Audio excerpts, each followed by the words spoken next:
तो angular momentum,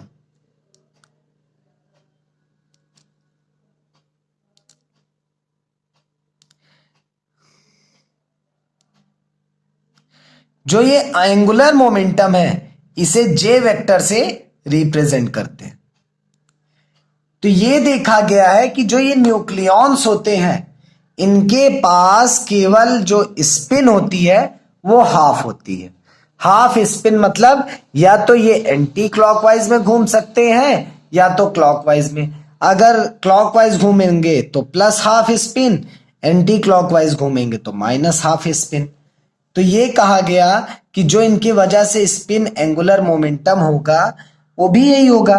तो क्या हो जाएगा, तो लिखेंगे यहां पर कि ईच प्रोटॉन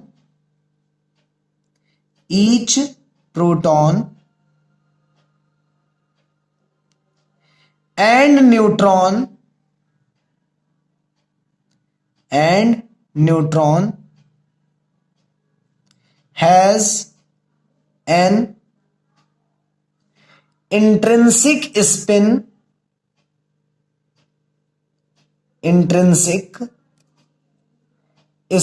angular momentum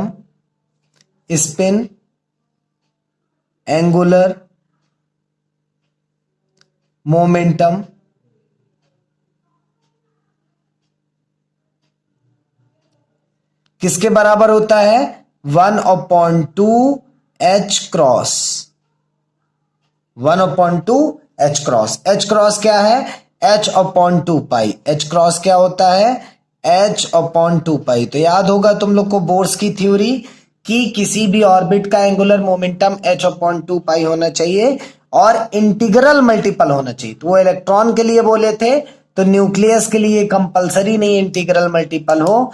यहां पर फ्रैक्शनल भी हो सकता है, 1/2 है, क्योंकि हर एक एलिमेंट की जो भी हमारे न्यूक्लियस के अंदर प्रेजेंट है उनकी स्पिन हाफ होती है।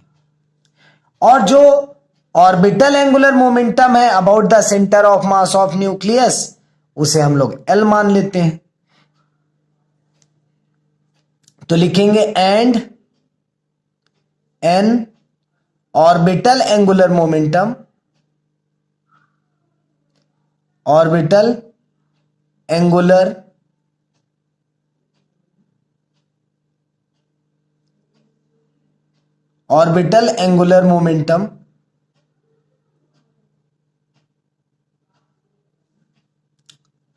about center of mass of nucleus,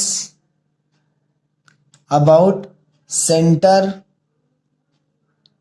of mass of nucleus, about the center of mass of nucleus। ठीक है ना। अब जो ये हमारा टोटल एंगुलर मोमेंटम होगा J, वो बराबर होगा orbital angular momentum plus spin angular momentum. तो अब इसे क्या लिख लेंगे हम लोग, तो यहां से क्या हो जाएगा, एंगुलर मोमेंटम टोटल J बराबर vector addition of angular orbital angular momentum plus spin angular momentum. ये S है, फिर से लिख दे रहा हूं मैं, स्पिन एंगुलर मोमेंटम। और जो ये ऑर्बिटल एंगुलर मोमेंटम है और स्पिन एंगुलर मोमेंटम है ये हमेशा क्वांटाइज्ड होता है। क्वांटाइज्ड का मतलब कि हर एक इंडिविजुअल प्रोटॉन और न्यूट्रॉन जो भी न्यूक्लियस के अंदर पाए जाते हैं सबका अगर एडिशन किया जाए, समेशन किया जाए, तो ये L और S हमें मिल जाएंगे। तो L वेक्टर बराबर होता है summation Li vector, small l किसके लिए यूज किया हूं, orbital angular momentum for each nucleon. और इसी तरह S वेक्टर बराबर होगा समेशन यहां से और Si वेक्टर। तो जो हमारा ऑर्बिटल एंगुलर मोमेंटम टोटल है वो समेशन हो ऑर्बिटल एंगुलर मोमेंटम इंडिविजुअल और जो हमारा टोटल स्पिन एंगुलर मोमेंटम है वो भी बराबर है summation off spin angular momentum of individual nucleons. और कहा जाता है कि ये जो जे है इसका अगर मैग्नीट्यूड निकालना हो, अब देखो मैं वेक्टर नहीं लगाया, तो मैग्नीट्यूड बराबर होता है अंडर रूट जे प्लस 1। और जो ये हमारा जे है जो कि मैग्नीट्यूड है, इसकी वैल्यू क्या हो सकती है? इसकी वैल्यू हो सकती है 0, 1/2, 3/2 डैश डैश डैश, इस तरह से ये इसकी एंगुलर ये इसकी वैल्यू हो सकती है।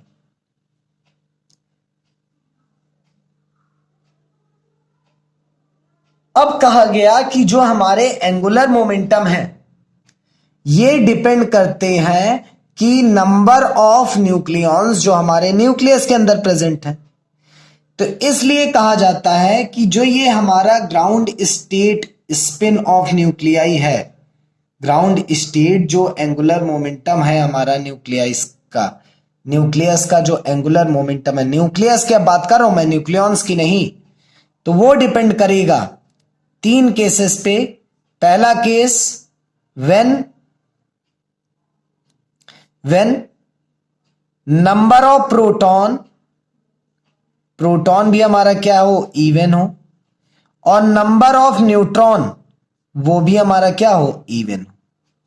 तो जब नंबर ऑफ प्रोटॉन और नंबर ऑफ न्यूट्रॉन इवन होगा, मतलब एग्जांपल ले लो कार्बन का 612, ठीक है ना, और एग्जांपल ले लेते हैं मैग्नीशियम का 1224। तो इस तरह के जो हमारे एग्जाम्पल हैं उसके लिए जो हमारा टोटल एंगुलर मोमेंटम होता है, जो हमारा टोटल एंगुलर मोमेंटम होता है वो होता है 0। सेकंड केस है कि व्हेन जो हमारा नंबर ऑफ प्रोटॉन है वो भी ऑड हो जाए और नंबर ऑफ जो न्यूट्रॉन है वो भी ऑड हो जाए। और जब दोनों ऑड हो जाएंगी तो जे बराबर हमारा इंटीग्रल आएगा, इंटीग्रल या फिर 1 कह सकते हैं। अगर दोनों ऑड रहे तो हमारा जो एंगुलर मोमेंटम टोटल है वो इंटीग्रल हो जाएगा, या फिर 1 भी कह सकते हो, कोई भी इंटीजर है, 1 2 3 4। अच्छा, इस चीज को जरा सा समझते हैं। देखो, हर एक प्रोटॉन के पास आधी स्पिन, हर एक न्यूट्रॉन के पास भी आधी स्पिन। अगर इवन में है तो मतलब सबका पेयर बनेगा। पेयर बनने का मतलब इसकी हाफ स्पिन और इसकी हाफ स्पिन कैंसिल कर देंगी और टोटल एंगुलर मोमेंटम आ जाएगा 0। पर जब दोनों ऑड रहे तो इवन वाले तो कैंसिल कर देंगे, पर एक इसके पास बचेगा एक्स्ट्रा, एक इसके पास एक्स्ट्रा बचेगा।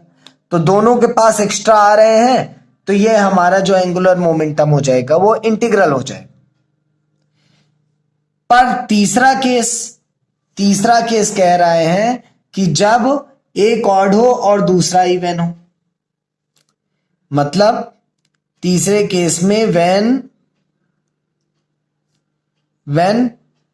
P जो हमारा ऑड है और N जो हमारा है वो इवन है, और दूसरा P जब इवन होगा और N जो हमारा होगा वो ऑड होगा। तो जब एक इवन और एक ऑड का कॉम्बिनेशन आ जाए तो कहा जाता है कि जो टोटल एंगुलर मोमेंटम है वो बराबर हो जाएगा हाफ ऑफ इंटीग्रल के। तो हाफ इंटू इंटीग्रल,